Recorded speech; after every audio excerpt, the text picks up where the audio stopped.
एतबारा ये वाद पर कर लिया।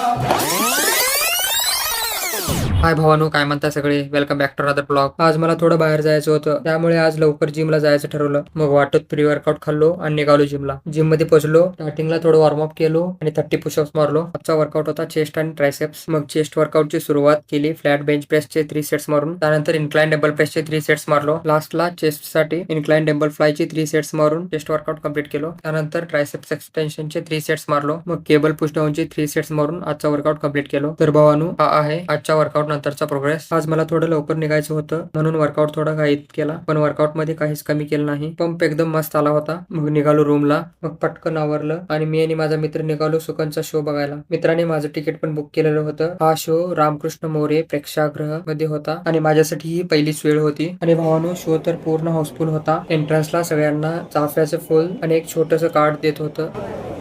थँक्यू.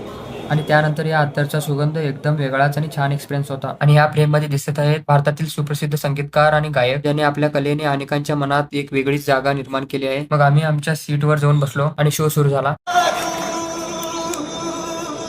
बस गाणं सवलत आहे.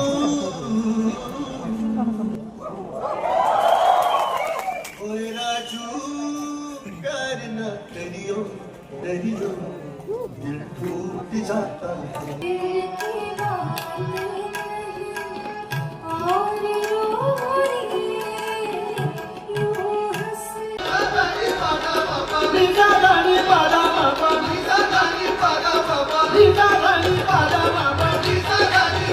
से वादा किया है कहाँ जाओगे इस चांदनी रात में, इससे वादा किया है कहाँ। आणि शेवटी जेव्हा सगळ्यांनी उभं राहून स्टँडिंग ओवेशन दिलं, तेव्हा कळालं की या शोने लोकांच्या मनावर किती मोठा इम्पॅक्ट केला आहे. आणि या शोला 10 वर्ष पूर्ण झाले आहे. तर सुकन टीमला मनापासून खूप खूप शुभेच्छा. माझ्यासाठी हा पहिलाच अनुभव होता. मस्त वाटलं. तर भावानो, आजच्या ब्लॉग पुरते एवढंच. भेटूया पुढच्या ब्लॉग मध्ये. तोपर्यंत आनंदी राहा आणि मेहनत करत राहा.